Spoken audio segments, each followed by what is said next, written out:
নাটোরের বড়াইগ্রামে মহাসড়কে নিয়ন্ত্রণ হারিয়ে উল্টে গেছে একটি নাইট্রোজেন গ্যাসবাহী ট্রাক।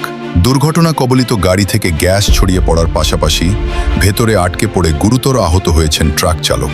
মর্মান্তিক এই ঘটনার বিস্তারিত আজকের প্রকাশের বিশেষ প্রতিবেদনে। ঘটনাটি আজ শনিবার সকাল 9:30টার দিকে নাটোরের বড়াইগ্রাম উপজেলার শ্রীরামপুর এলাকার তরমুজ পাম্প সংলগ্ন নাটোর ঢাকা মহাসড়কে।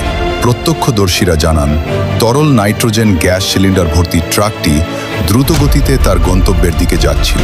তরমুজ পাম্প অতিক্রম করার সময় হঠাৎ নিয়ন্ত্রণ হারিয়ে যানটি বিকট শব্দে রাস্তার ওপর উল্টে যায়। মুহূর্তের মধ্যেই সিলিন্ডার ফুটো হয়ে পুরো এলাকা সাদা নাইট্রোজেনের ধোঁয়ায় ঢেকে যায়। দুর্ঘটনার আকস্মিক শব্দে এলাকার শত শত মানুষ ঘটনাস্থলে ছুটে আসেন।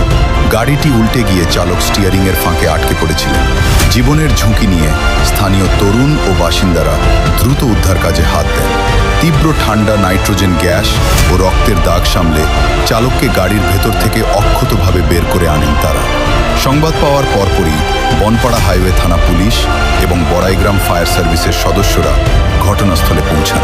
আহত চালককে আশঙ্কাজনক অবস্থায় উদ্ধার করে স্থানীয় উপজেলা স্বাস্থ্য কমপ্লেক্সে পাঠানো হয়। চিকিৎসকরা জানান, চালকের মাথায় ও শরীরে মারাত্মক আঘাত রয়েছে। অবস্থা বর্তমানে আশঙ্কাজনক। এদিকে দুর্ঘটনা কবলিত নাইট্রোজেনবাহী ট্রাকটির জন্য নাটোর ঢাকা মহাসড়কে প্রায় 2 ঘন্টা যান চলাচল বন্ধ ছিল।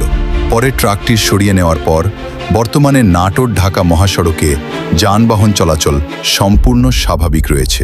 হাইওয়ে পুলিশ জানিয়েছে, দুর্ঘটনাটির পেছনে বেপরোয়া গতি নাকি অন্য কোনো যান্ত্রিক ত্রুটি তা খতিয়ে দেখে আইনগত ব্যবস্থা নেওয়া হচ্ছে।